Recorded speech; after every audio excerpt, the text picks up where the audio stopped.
हे सूत जी महाराज, कौन कौन इस कथा के प्रभाव से पवित्र हो जाता है? कहने लगे कि ऐसा कोई इस सृष्टि में है ही नहीं जो इस कथा को श्रवण कर ले और उसके अंदर मल रह जाए। इस कथा के सन्मुख आते ही मल विच्छेद हो जाता है, मलिनता विलुप्त हो जाती है, हृदय आनंद से भर जाता है। ये मानवा पाप कृतस्तु सर्वदा सदा दुराचार रता विमार्गगा। जो मनुष्य सदा विमार्ग में ही लगा रहता है, सदा पापाचार ही करता है, पाप कृतस्तु सर्वदा, जिसकी बुद्धि पापों में ही लगी रहती है और क्रोधाग्नि में जो जलता रहता है, कुटिल बुद्धि के कारण सदा झूठ बोलता है, सदा झूठ का व्यापार करता है, व्यवहार करता है, ऐसा व्यक्ति भी यदि सप्ताह योग के अंतर्गत सप्ताह श्रवण की विधि से भागवत कथा को सुन ले तो सप्ताह यज्ञेन कलौ पुनन्ति ते।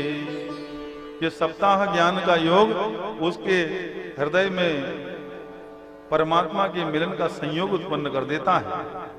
बोलिए श्रीमद् भागवत महापुराण की जय।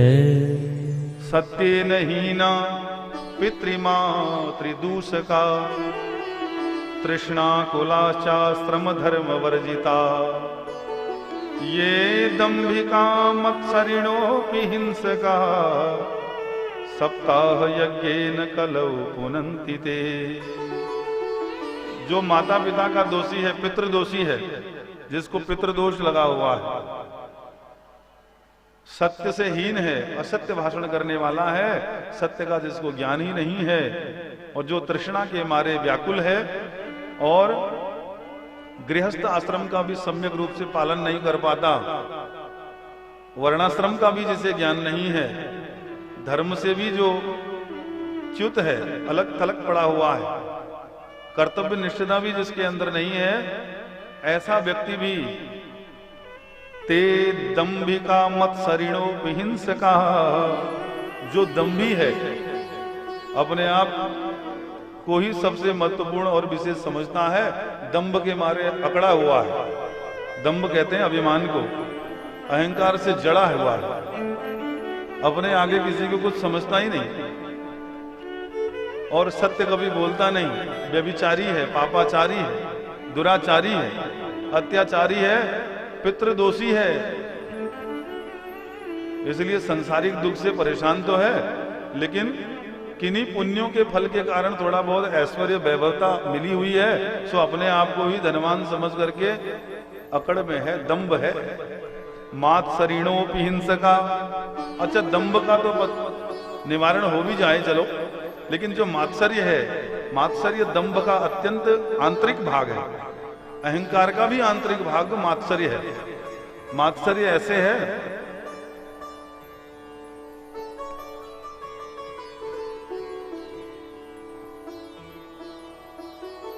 अहंकारी व्यक्ति तो अपने आप को अभिमान के कारण बड़ा समझता है, लेकिन जो जिसके अंदर मात्सर्य होता है, वो अपना अनिष्ट करने वाले व्यक्ति को अंदर से कभी क्षमा नहीं करता। उसके प्रति उसके मन में द्वेष भाव बना रहता है कि कभी मौका लगे तो इसे मैं समझा दूं कि मैं कितना बलवान हूं। ऐसा मात्सर्य भाव, वो बाहर से तो जबरदस्ती मुस्कुराएगा, लेकिन मन से वो किसी को क्षमा नहीं कर पाता मात्सर्य के कारण। तो दंभ और मात्सर्य बिना ज्ञान के पकड़ में नहीं आता। आपके अंदर दया उपजेगी, करुणा उपजेगी, दान करने का भाव होगा, हरि कथा करने का भाव होगा, तो आपको पता लगेगा। साधु शिरोमणि कोई ब्राह्मण विप्र आपके द्वार पे आ जाएगा, उसे आप खाली नहीं लौटाओगे, कुछ ना कुछ दे दोगे, फिर आपको ज्ञान हो जाएगा कि मेरे अंदर देखो कितना दया भाव है। एक प्यासा आया था, बेचारा भूखा आया था, मैंने भोजन करा दिया। एक ब्राह्मण को, एक सन्यासी को दान दे दिया। मेरे अंदर कितनी करुणा है, इस वृत्ति का आपको स्वयं ज्ञान हो जाएगा। लेकिन मेरे अंदर अभिमान कब उपज गया, इसका आपको उम्र भर ज्ञान नहीं होगा। सूक्ष्मादि सूक्ष्म दंभ, अति सूक्ष्म अभिमान है। ये अज्ञानी की पकड़ में नहीं आता, उसे लगता है कि मैं ही ठीक हूं, सामने वाले सब गलत है। ऐसी भ्रांति जीवन पर्यंत बनी रहती है। लेकिन वो जब सत्पुरुषों के, गुरु महाराज के संपर्क में आता है व्यक्ति, तो वो उसकी इस दंभ रूपी पोतली को पटक देते हैं, इसका खंडन कर देते हैं। वो स्वीकार नहीं करते। उनके सामने आते ही इसका दंभ पाखंड सारा छिन्न भिन्न हो जाता है। इतना ही नहीं, गुरु महाराज केवल अभिमान को तोड़ते बिखेरते ही नहीं है, अपितु सत्य का ज्ञान भी कराते हैं कि क्यों तेरा अभिमान तोड़ा जा रहा है, कि तू तो एक खाली खोखा है, तेरे अंदर जो हंस बैठा है, महत्वता, इंपोर्टेंसी तो उसकी है। That is very important power, वो शक्ति है और वो इन्फिनिट है, उसकी इन्फिनिटी अव्यक्त है, उसकी अनंतता अव्यक्त है।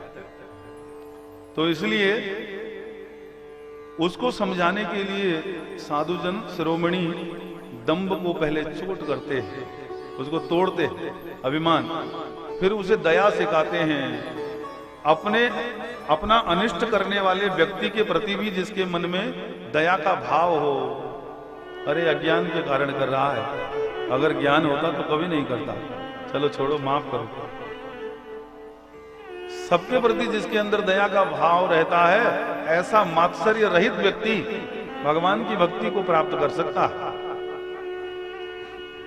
अब मुख से तो क्षमा कर दे, अरे कोई बात नहीं, चलो जो हुआ हुआ, सो आपने गलती से कर दिया, लेकिन अंदर से बैर भाव बना हुआ है, कभी मौका आएगा तो समझाऊंगा। लौकिक रूप से तो क्षमा कर दिया, मुख से तो कह दिया चलो गलती हो गई, कोई बात नहीं, लेकिन अंदर फिर भी उसके प्रति बैर भाव बना हुआ है। इस भाव को मात्सर्य भाव कहते हैं। तो ऐसा तृष्णामय, ऐसा मात्सर्य भाव भी जिस व्यक्ति के अंदर रहता है, सप्ताह यज्ञेन कलौ पुनन्ति ते, सप्ताह ज्ञान के कारण, इस यज्ञ के सन्मुख बैठने के कारण उसकी भी शुद्धि हो जाती है, उसका भी निचोड़ उसको मिल जाता है, दंभ और पाखंड से वो मुक्ति पा जाता है। यदि पितृदोषी भी होगा तो उसका दोष का निवारण करने का मार्ग भी उसे स्पष्ट हो जाता है, मार्ग भी मिल जाता है, और उस दोष से वो इस आयोजन के कारण, इस यज्ञ को करने के कारण, कर्ता बनने के कारण मुक्त हो जाता है, और अपने पितरों को पितृलोक में ही जलांजलि, श्रद्धांजलि प्रदान कर देता है भागवत के सन्मुख बैठे बैठे। ऐसा इसका श्रवण का लाभ है। पंचोग्र पाप छल दंभकारिणः, 5 प्रकार के भयंकर पाप करने वाला क्रूर व्यक्ति भी यदि भागवत श्रवण कर ले